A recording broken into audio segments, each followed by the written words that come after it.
No se basa todo. Es decir, lo primero que hay es la identidad que hemos construido y que nos conviene tener sobre nosotros mismos de acuerdo a nuestra vida ahora mismo. Porque muchas veces lo que no soporta la psique es sentirse gilipollas.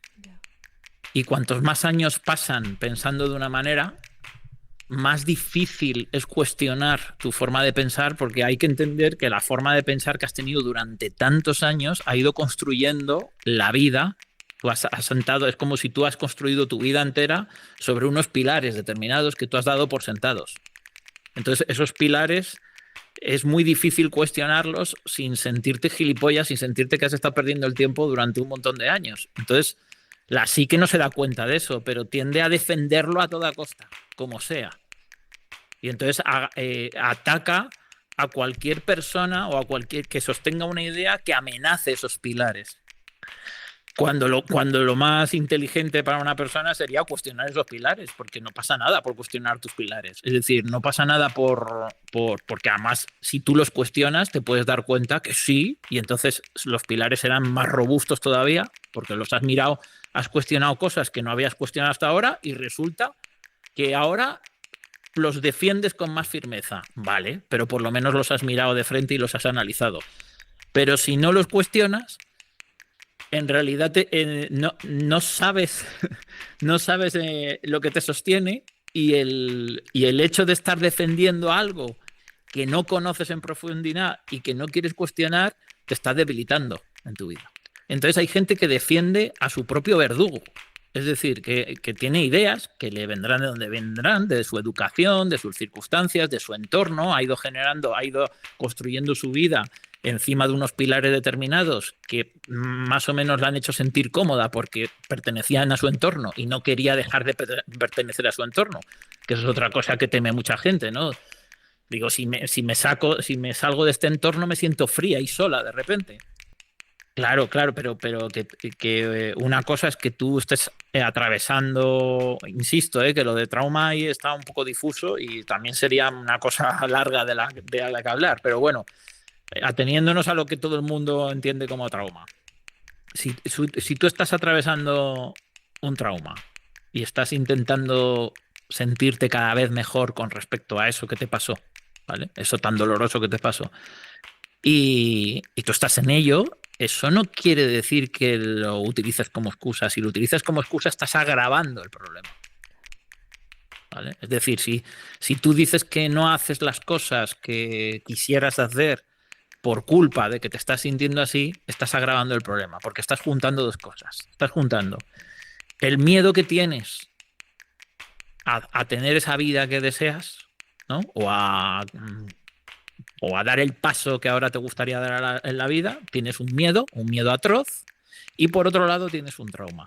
Es decir, tienes un dolor pasado y un miedo al futuro. ¿Vale? Y entonces, ¿qué haces?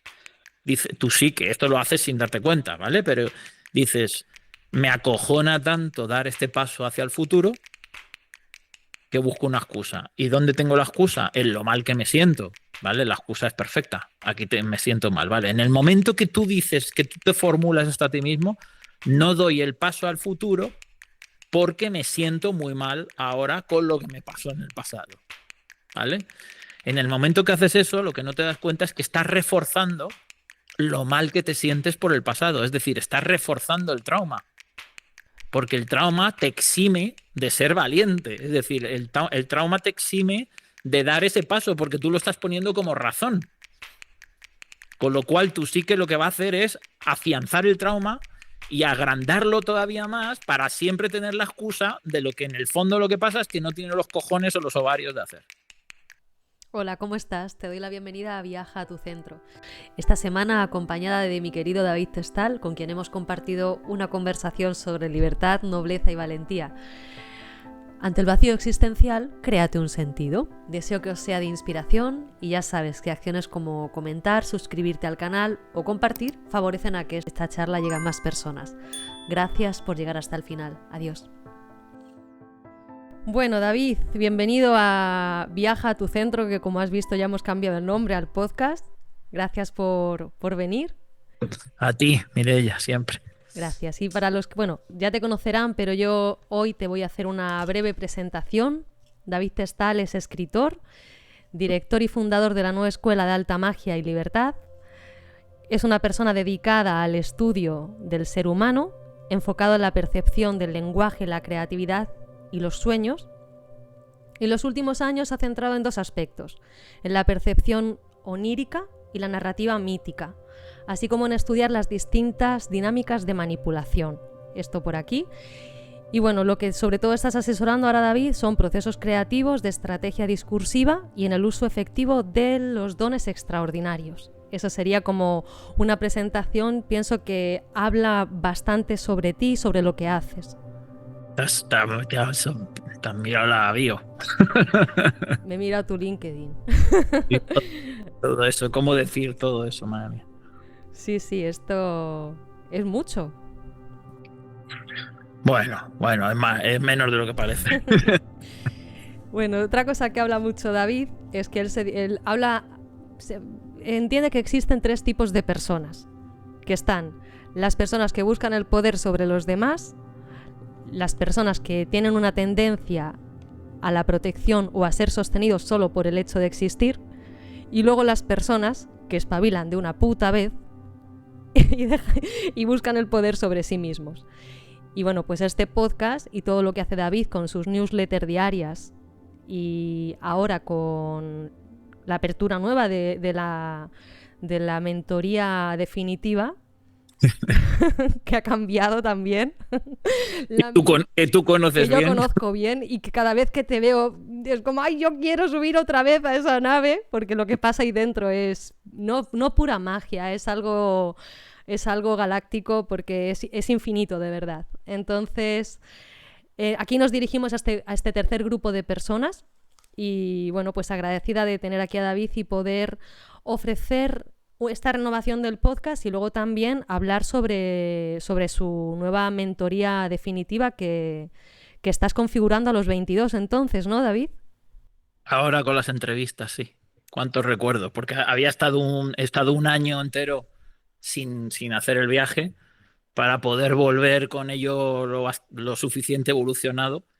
Y sí, ahora estoy haciendo las entrevistas otra vez. Qué maravilla. Además he visto también que has abierto una nueva puerta que es como que va fuera de que está a arriesgar. Sí, es una nueva puerta que tiene que ver en forma de prólogo y la he creado por todo lo que he aprendido en años anteriores y todo lo que me he dado cuenta que hace falta saber a priori para luego aprovechar mucho mejor el aprendizaje. Cosas que hemos tenido que ir viendo según nos las hemos ido encontrando, pues todo eso que he ido aprendiendo y que hemos ido ajustando según no lo encontrábamos, he decidido hacer una formación previa para que todo eso esté claro y bien atado desde el principio, de tal forma que luego se pueda exprimir mucho más el resto. Porque bueno, las puertas sigue siendo decir, amar, soñar, concebir, ayudar, luego también está el poder definitivo, enriquecer y la conquista. Que son los dos retiros presenciales. Sí. El poder definitivo y la conquista son los dos retiros. Sí. Qué maravilla, qué recuerdos y que, vamos, los 22 que se vayan a embarcar, les animo muchísimo a que lo hagan, que yo siempre lo digo, ha sido la mejor inversión que he hecho en mi vida, porque es una gran inversión, tú lo dices que es una gran inversión, tanto económica como personal. Sí, a ver, todo está pensado y esto me ha pasado a mí también en mi vida. Es decir, el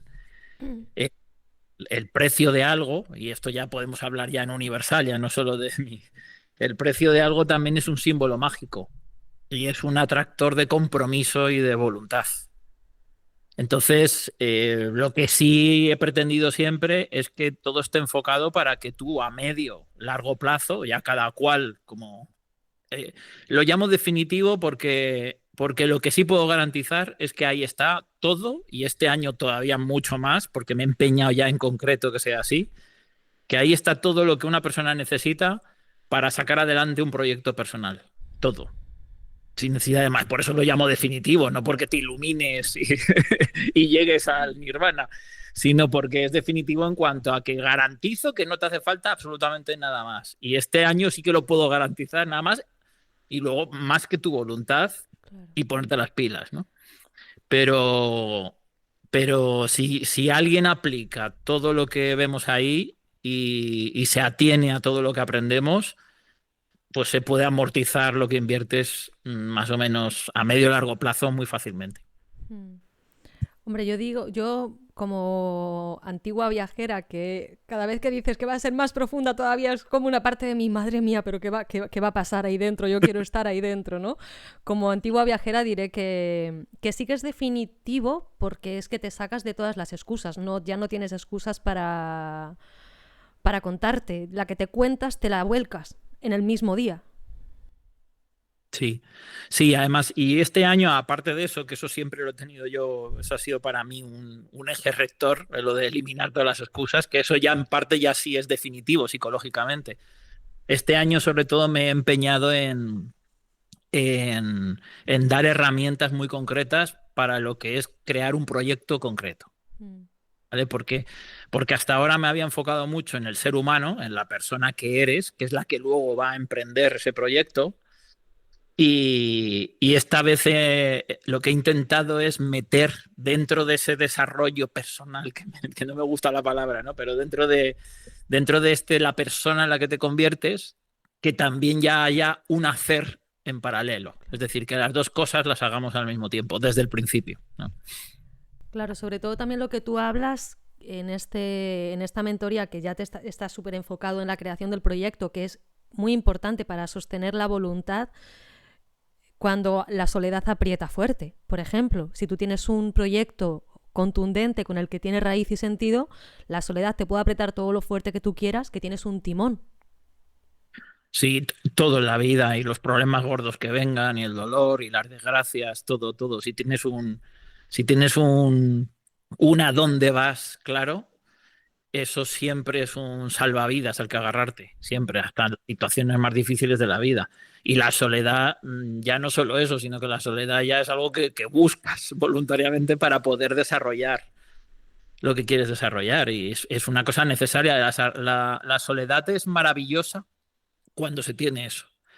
Y puede ser un infierno cuando no se tiene. Claro. De hecho, es súper importante porque tener eso, independientemente de si tienes soledad o no, eso te da la capacidad de estar en ti, ya sea a solas o en compañía. Sí, sí, además es que, bueno, tú lo sabrás, pero que la soledad es más un... Tampoco tiene mucho que ver con la compañía o no que No. tenga uno. Lo solo que te sientes. Sí, pero sí, efectivamente. O sea, si tienes eso, es cualquier situación y eso nunca te va a quitar el dolor y no te va a quitar la tristeza, porque eso son cosas por las que pasamos todos los seres humanos.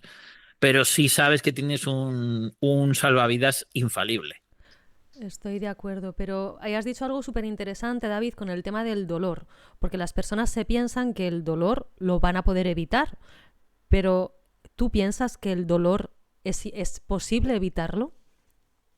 No, el dolor no. El dolor nos va a llegar a todos, o estamos en el ahora, o nos va a llegar en algún momento de la vida inexorablemente. Lo que sí se puede evitar, quizá, se puede desarrollar el arte de saber evitarlo lo máximo posible, es el sufrimiento, que no es lo mismo que el dolor.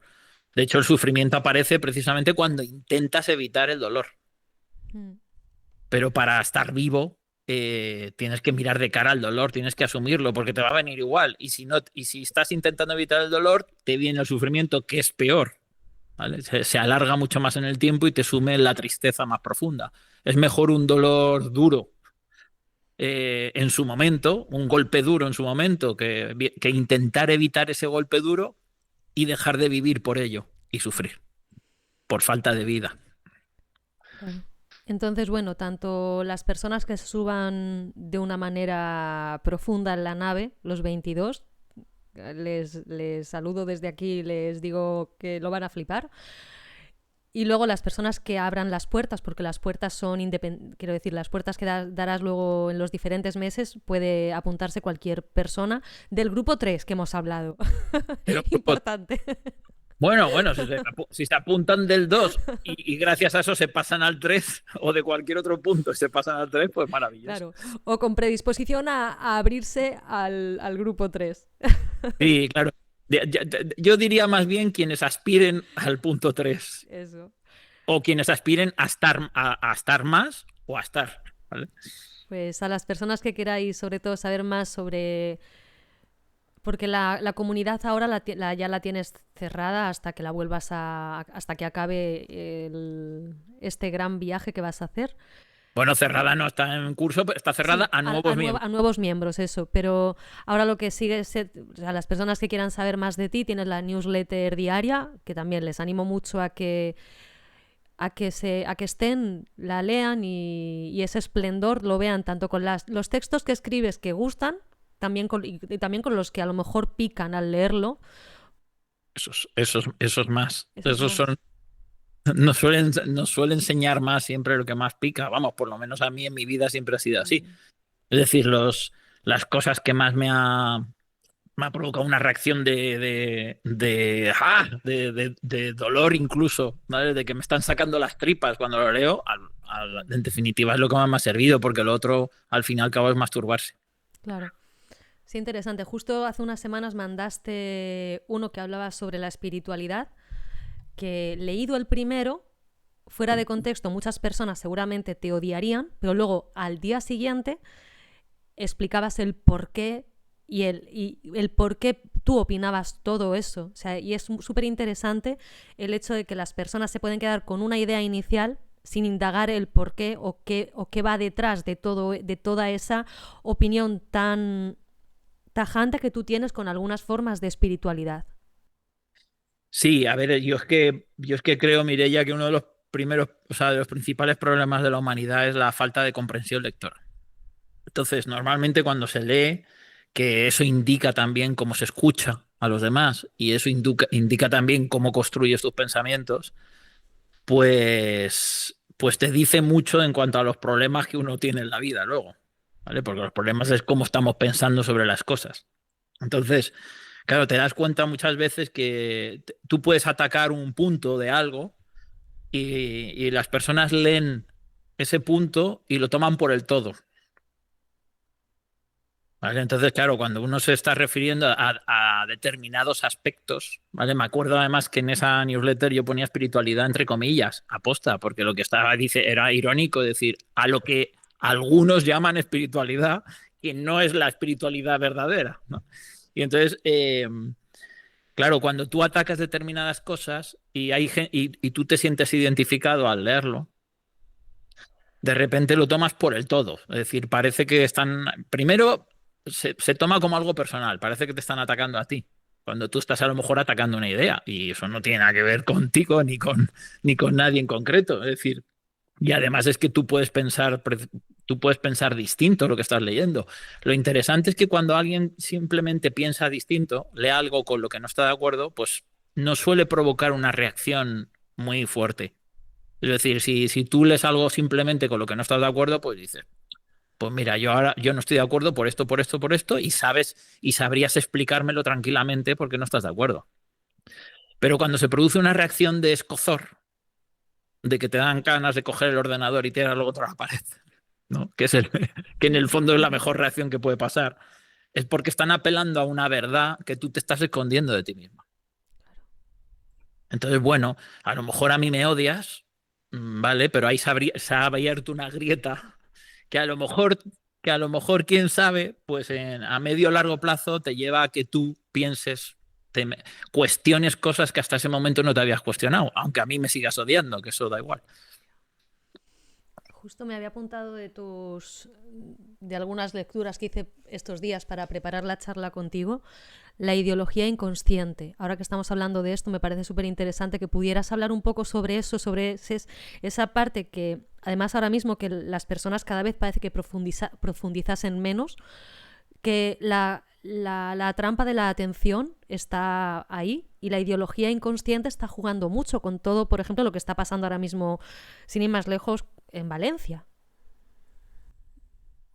Eh, ¿A qué llamas ideología Pues inconsciente? yo a lo que llamo ideología inconsciente o a donde a mí me lleva, por eso quiero que tú lo expliques mejor, porque yo puede ser que esté equivocadísima, a lo que me llama a mí es a esas lecturas que hacemos que sin saber por qué rechazas o sin ver o sin ver todas las partes, sin ver la realidad, ya rechazas y echas la culpa a algo o a alguien. Eso es lo que yo pienso que es la ideología inconsciente, algo que está por abajo y no sabes por qué ya buscas un lugar donde ponerte a salvo. Pues yo me estoy con estos. Pero si no sabes qué han dicho. Eso para mí es la ideología inconsciente. Ahora me dirás tú si... Vale, vale, sí, sí, sí, no. Lo que pasa es que a veces sí es consciente la ideología que se tiene, pero sí entiendo por dónde vas. A ver, eso tiene que ver con el sesgo de confirmación, que siempre intentamos fijarnos en lo que nos da la razón en cuanto a las creencias que nos conviene tener para seguir creyendo que somos quien nos gusta creer que somos. En eso se basa todo. Es decir, lo primero que hay es la identidad que hemos construido y que nos conviene tener sobre nosotros mismos de acuerdo a nuestra vida ahora mismo. Porque muchas veces lo que no soporta la psique es sentirse gilipollas. Ya. Y cuantos más años pasan pensando de una manera, más difícil es cuestionar tu forma de pensar, porque hay que entender que la forma de pensar que has tenido durante tantos años ha ido construyendo la vida. Tú has sentado, es como si tú has construido tu vida entera sobre unos pilares determinados que tú has dado por sentados. Entonces, esos pilares es muy difícil cuestionarlos sin sentirte gilipollas, sin sentirte que has estado perdiendo el tiempo durante un montón de años. Entonces, la psique no se da cuenta de eso, pero tiende a defenderlo a toda costa, como sea. Y entonces ataca a cualquier persona o a cualquier que sostenga una idea que amenace esos pilares. Cuando lo más inteligente para una persona sería cuestionar esos pilares, porque no pasa nada por cuestionar tus pilares. Es decir, no pasa nada porque además si tú los cuestionas te puedes dar cuenta que sí, y entonces los pilares serán más robustos todavía, porque los has mirado, has cuestionado cosas que no habías cuestionado hasta ahora y resulta que ahora los defiendes con más firmeza. Vale, pero por lo menos los has mirado de frente y los has analizado. Pero si no los cuestionas, en realidad no sabes, no sabes lo que te sostiene y el hecho de estar defendiendo algo que no conoces en profundidad y que no quieres cuestionar, te está debilitando en tu vida. No sé si me he explicado. Sí, y te iba a Vale. preguntar que qué está debajo de eso. El miedo a dejar de ser quien has sido durante tanto tiempo. Es muy interesante. A ver, yo porque empecé a investigar cómo funcionaban las ideologías en la mente, ¿vale? Que esto es una investigación en la que me sumergí, ya lo sabes tú, en los últimos años. Y claro que la gente dice, hablar de política, qué rollo. Y eso es lo que interesa, porque hablar de política es hablar de la filosofía, es hablar de los pensamientos, es hablar de las cosas que consideramos justas o no. Y en base a eso vivimos. Y eso rige todos los aspectos de nuestra vida, cómo te relacionas con tus amigos, cómo te relacionas con tu familia, ¿sabes? Cómo trabajas, cómo te relacionas con tus clientes, ¿sabes? Todo rige tu sentido de la justicia, tus valores y cómo crees que la gente se debería relacionar entre sí. Entonces yo empecé a estudiar eso porque me fui dando cuenta del efecto que tenía, y ahí sí inconsciente, claro, porque esto la gente no se da cuenta del efecto que tiene sobre tu propia vida, las ideas que te conviene defender a toda costa. Y cómo solo empezando a cuestionar esas ideas, tu vida empieza a cambiar. Entonces hay gente que defiende a su propio verdugo. Es decir, que tiene ideas que le vendrán de donde vendrán, de su educación, de sus circunstancias, de su entorno, ha ido construyendo su vida encima de unos pilares determinados que más o menos la han hecho sentir cómoda porque pertenecían a su entorno y no quería dejar de pertenecer a su entorno, que eso es otra cosa que teme mucha gente, ¿no? Digo, si me salgo de este entorno me siento fría y sola de repente. Entonces tú quieres pertenecer y entonces depende del entorno en el que hayas nacido y hayas crecido y hayas tenido tus amistades, pues ahí hay unos pilares que tú defiendes a toda costa para no sentirte, ¿vale?, ajena a eso. Y claro, esos pilares no se cuestionan. Y el problema es que esos pilares te pueden estar envenenando toda la vida.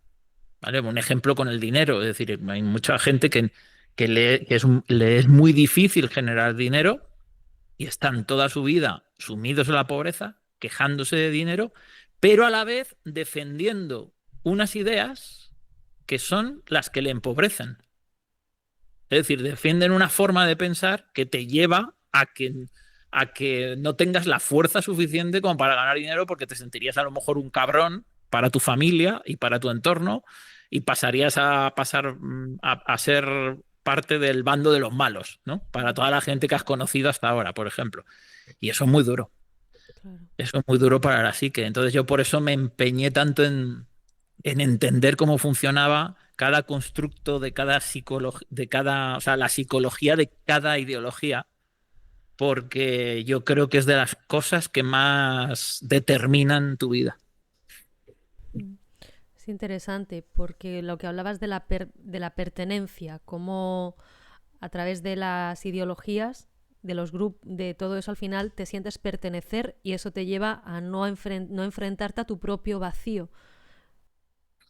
Sí, y a no cuestionar tu vida. Claro, es que quien no es humilde y no cuestiona su vida no puede pretender mejorar. Pero duele mucho porque cuestionar tu vida, pues eso, hay una parte de nuestra psique que se defiende y no quiere sentirse gilipollas. Y eso, Mireia, yo te diría que es como la clave.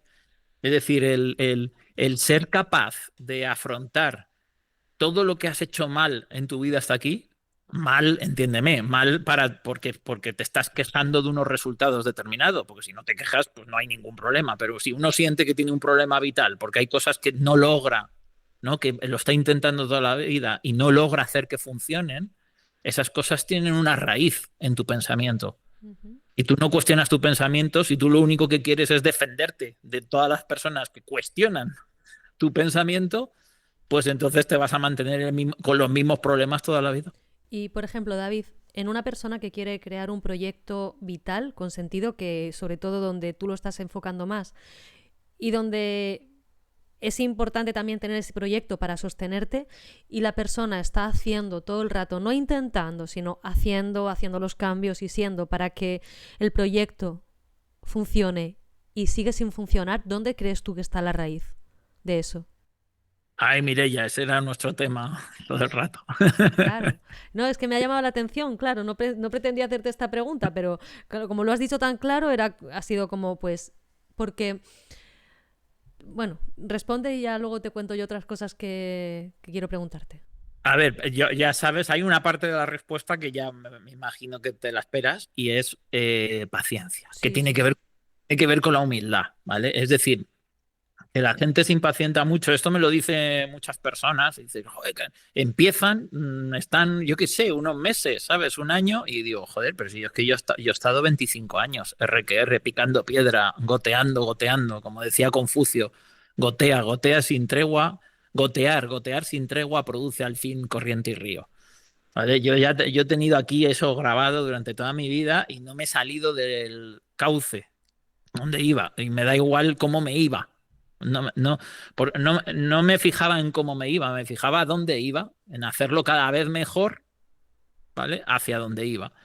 Y otra clave de ahí es el no tener prisa, tener determinación, es decir, porque aquí los que logran llegar a hacer algo significativo en la vida, Mireia, si tienen algo en común, si pudiéramos decir una sola cosa que seguro, seguro, seguro, seguro tienen todos en común, es la perseverancia.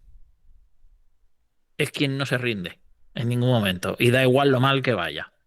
¿Vale? Empieza, pues hay que ir haciendo cambios, pues te puedes meter una hostia y además te puede ir muy bien y meterte una hostia, ¿vale? Y da igual, pues te levantas y sigues, ¿vale?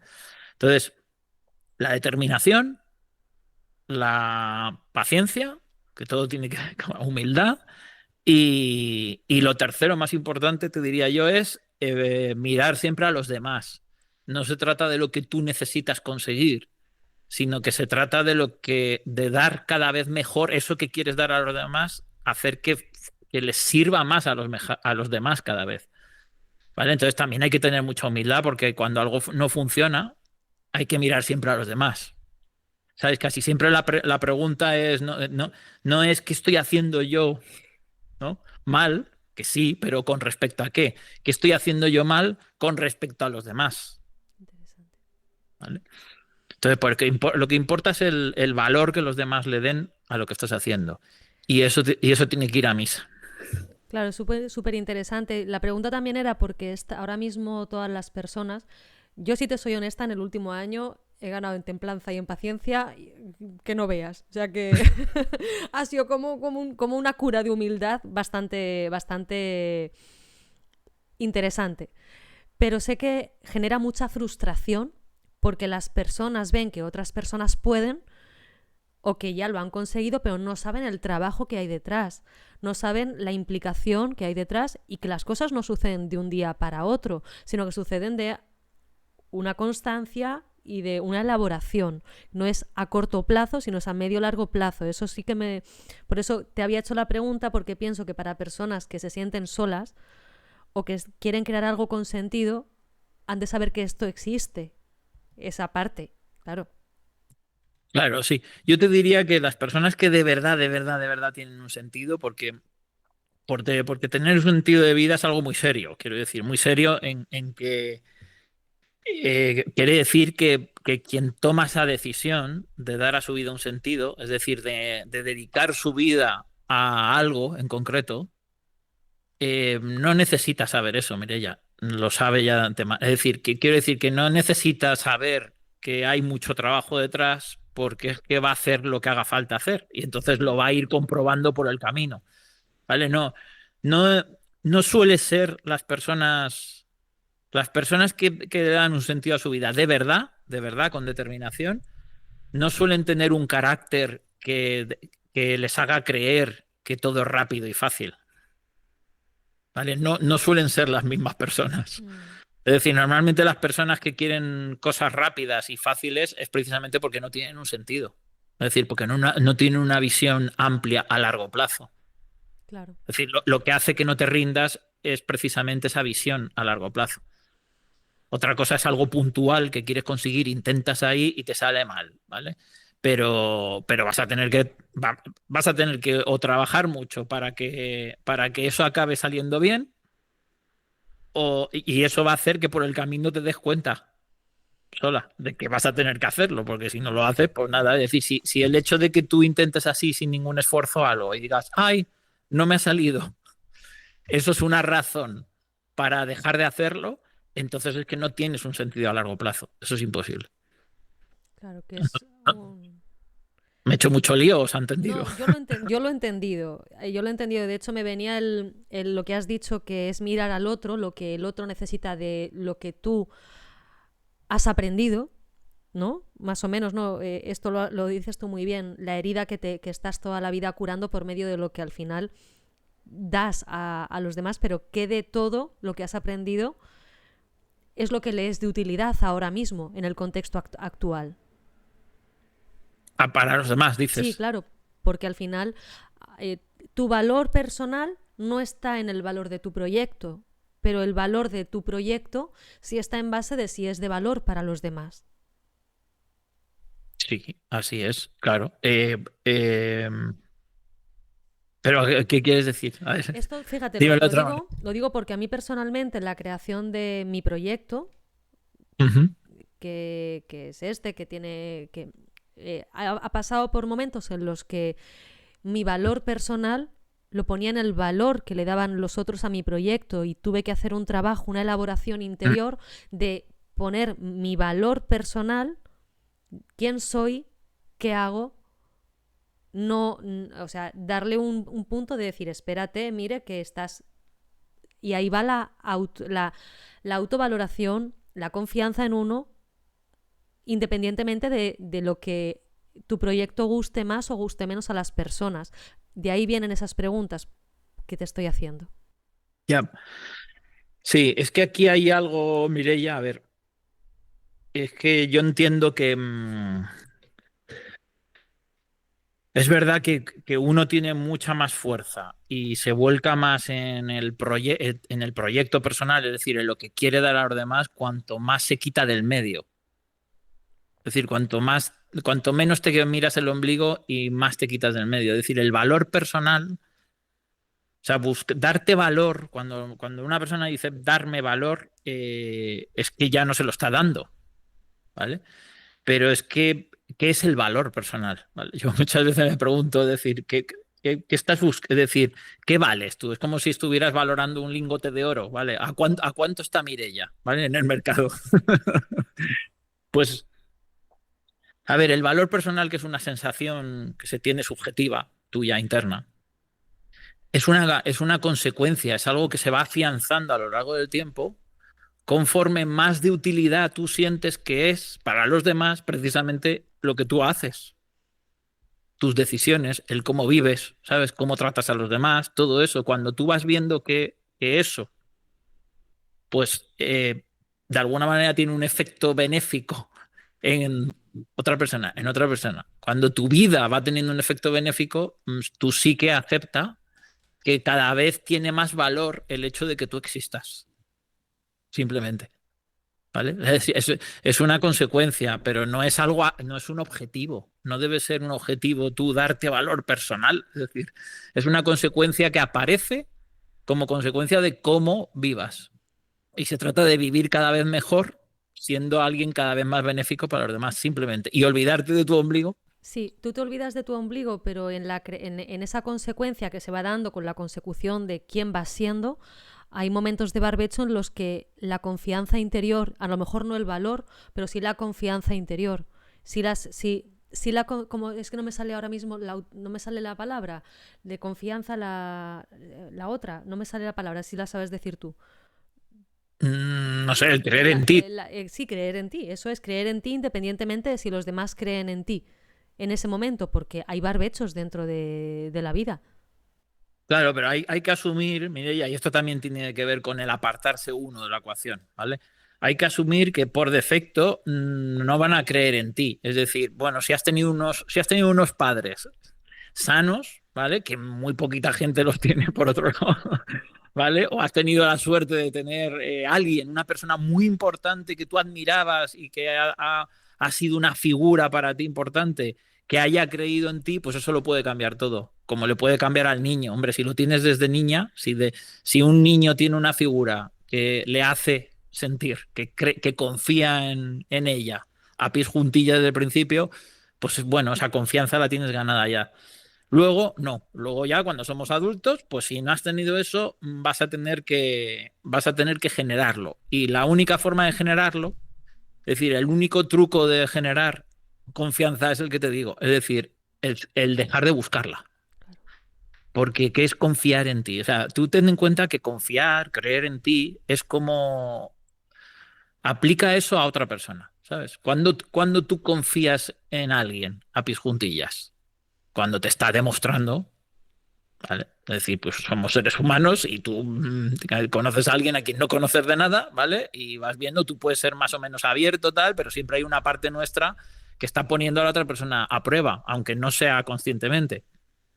Y conforme avanza esa relación, tú vas viendo, hostia, pues cada vez me fío más de esta persona porque me está demostrando cómo es, ¿vale? Y eso hace que tú cada vez te sientas más en casa con alguien y más tranquila, más serena, ¿vale? Que bajen las defensas, ¿vale? Todo eso porque la otra persona te lo está demostrando. Bueno, pues si eso es con otra persona, contigo es igual.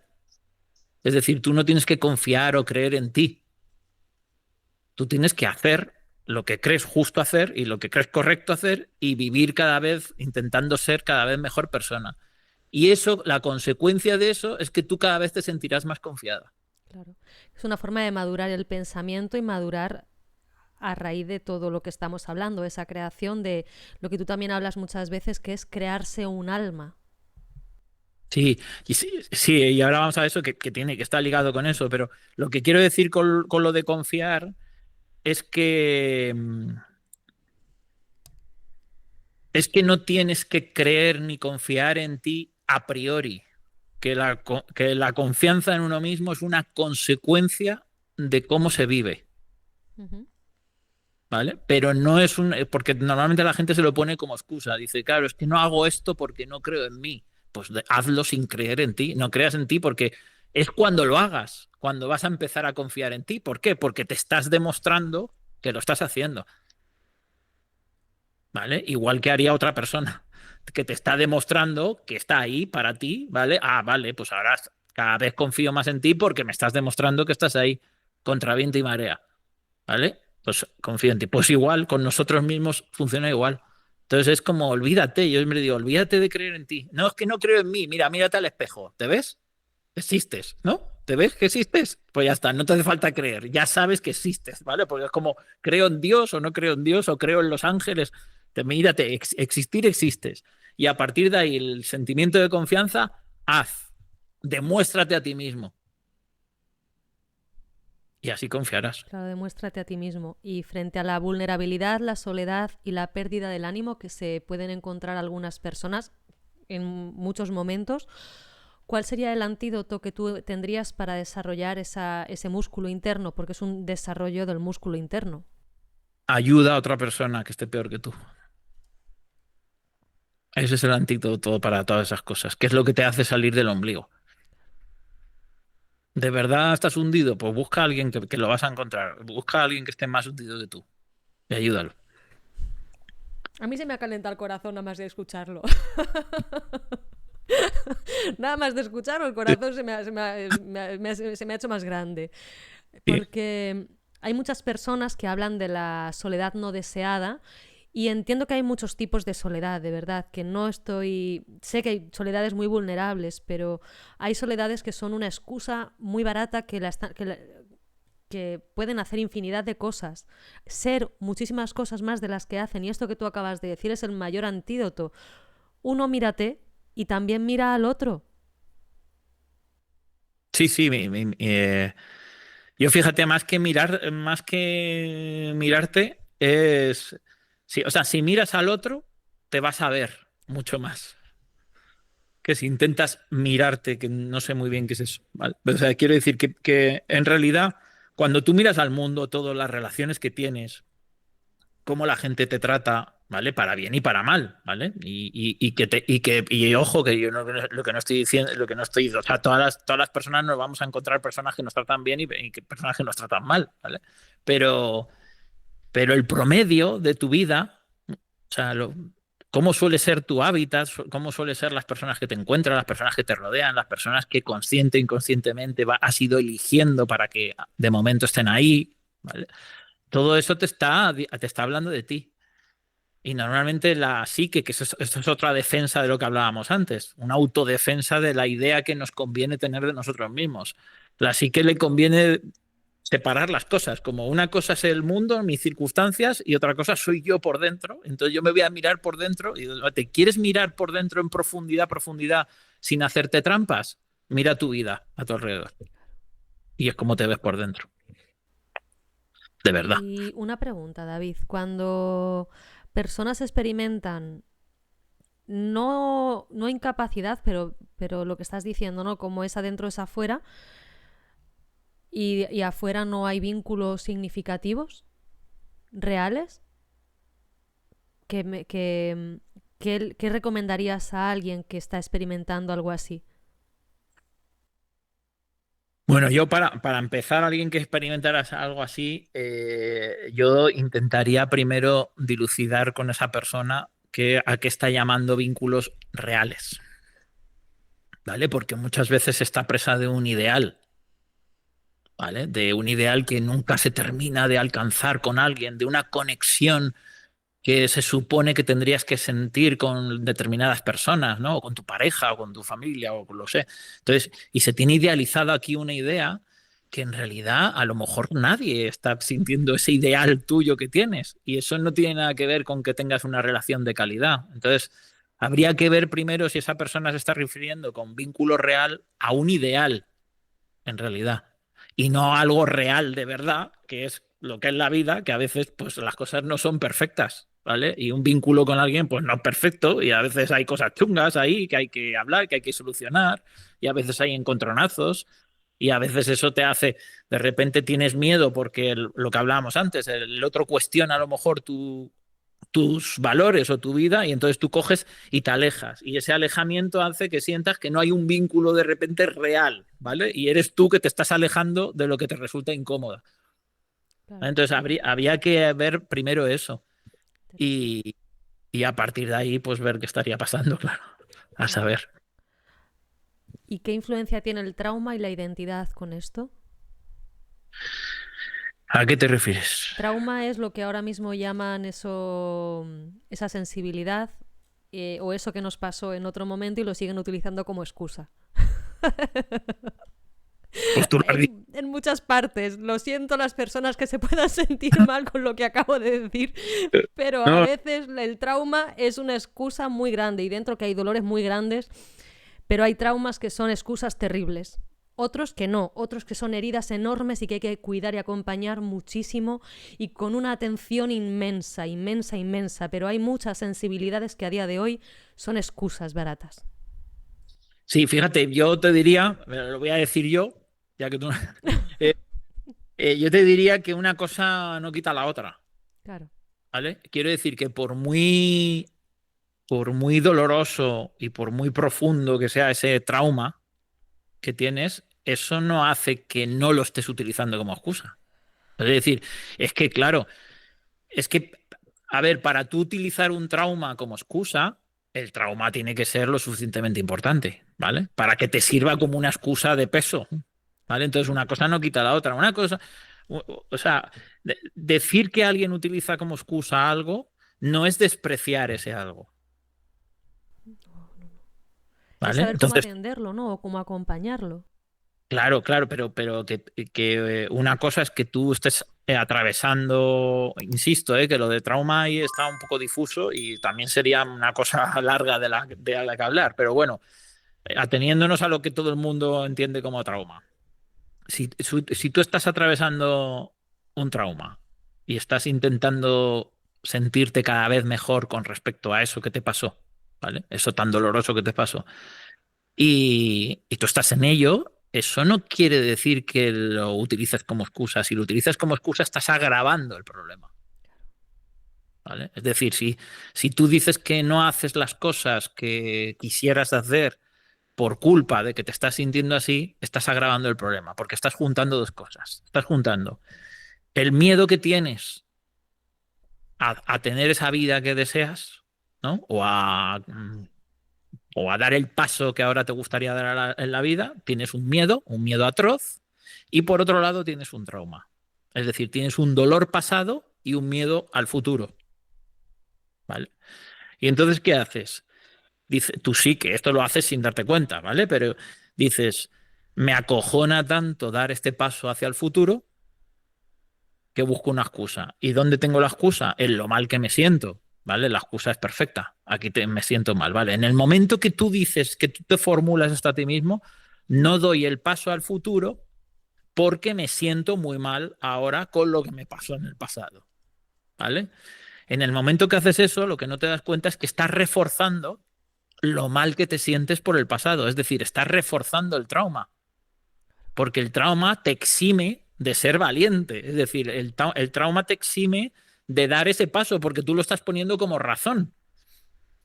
Con lo cual tú sí que lo que va a hacer es afianzar el trauma y agrandarlo todavía más para siempre tener la excusa de lo que en el fondo lo que pasa es que no tiene los cojones o los ovarios de hacer. En lo que te quería preguntar, la disociación en esa trampa del trauma también, de la atención y de cómo a día de hoy se está acompañando muchas veces el trauma. Bueno, como se están acompañando, sabes que esa palabra también es para hablar de ella, pero Sí. como se están acompañando muchas cosas, Mireia, es decir, y esto es una de las cosas que más tiempo yo investigué, sobre todo porque a mí yo me obsesioné con, ya sabes, con eliminar no el proceso, sino la creencia en la inevitabilidad de un proceso largo. Entonces, de esto pues aprovechan muchos, consciente o inconscientemente, pero se aprovechan muchos porque a mucha gente le interesa, aunque no lo hagan adrede, alimentar el malestar de los pacientes, porque si no dejarían de ser pacientes enseguida, ¿vale? Entonces, Claro, cuando tú necesitas a sus pacientes, que eso es muchas veces un error, pero es normal, porque la gente, quiero decir, un profesional pues tiene que vivir de algo, pero hay que estar muy atento a eso, hay que ser muy honesto y estar muy atento porque corres el peligro de que si necesitas algo para comer, pues claro, te va a ser muy difícil soltar lo que necesitas para comer. Y como te sea muy difícil soltar lo que necesitas para comer, pues sin darte cuenta lo vas a amarrar. Y para amarrarlo, muchas veces vas retroalimentando el mismo problema que se supone que estás intentando solucionar. Entonces, pues sí, muchas cosas y el trauma incluido, pues se refuerzan muchas veces, queriendo o no, ¿eh? Ya, eso no es una cuesta de hecho, yo no creo que haya, yo no creo que haya gente malvada, sino creyendo que lo hace aposta. Pero, pero el tema, y esto es lo importante, es que lo que no se dan cuenta no solo que cuando utilizas tu trauma como excusa lo estás agrandando, sino que precisamente lo que solucionaría por lo menos gran parte del dolor que se siente, no digo todo, ¿vale? Pero gran parte del dolor que se siente sería hacer lo contrario.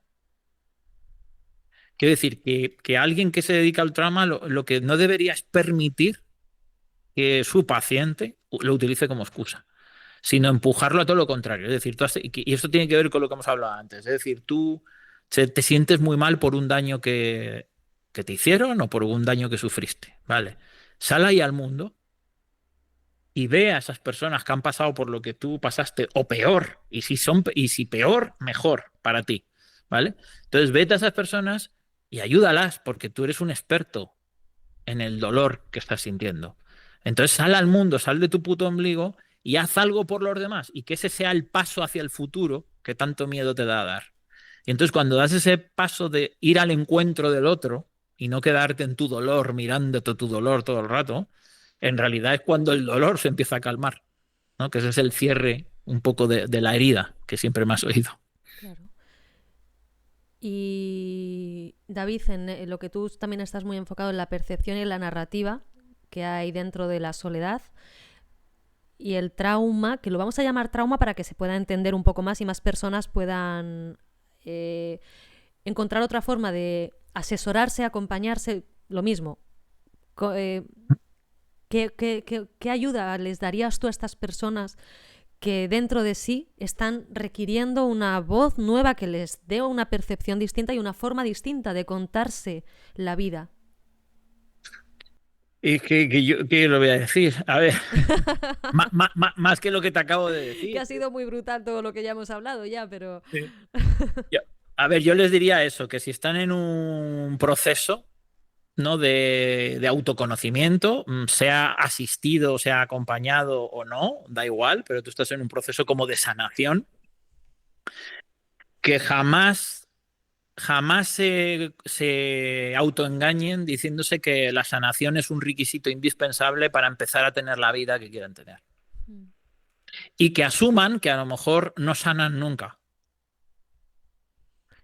pero que vayan a ayudar al otro ahí fuera. ¿Vale? Entonces, que yo le diría, sal de tu ombligo y haz algo por otras personas.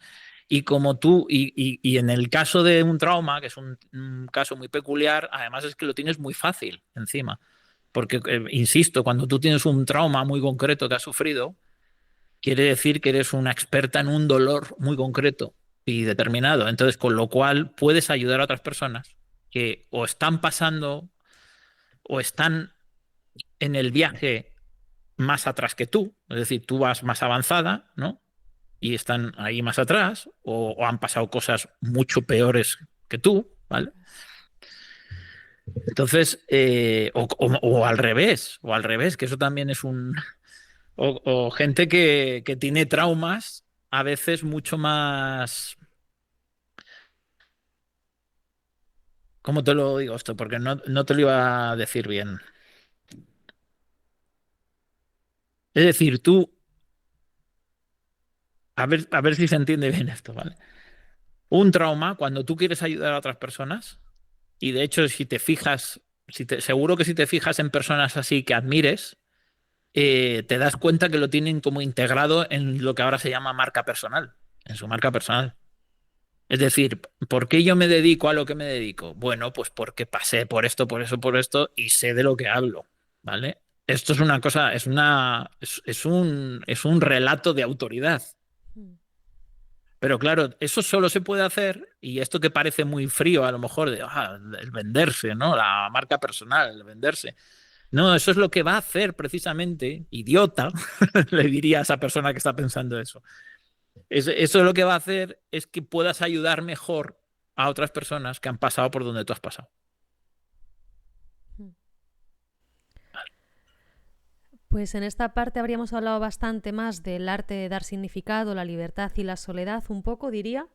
Y ahora me gustaría pasar un poco a temas del arte de amar la realidad, porque dentro de la narrativa de la soledad y dentro de esa disociación que quien más o quien menos en algún punto hemos tenido, está esa no aceptación de la realidad. ¿Qué opinas tú sobre la no aceptar la realidad? ¿Qué tiene que ver todo lo que hemos hablado antes como evasión de la realidad?